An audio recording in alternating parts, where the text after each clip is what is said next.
Good evening, Charlie.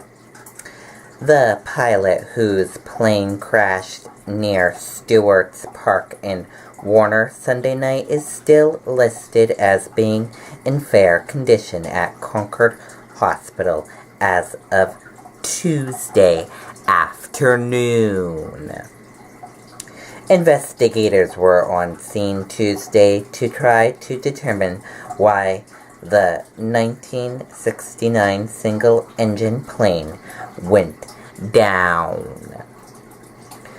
Both Ralph and the female passenger suffered non-life-threatening injuries.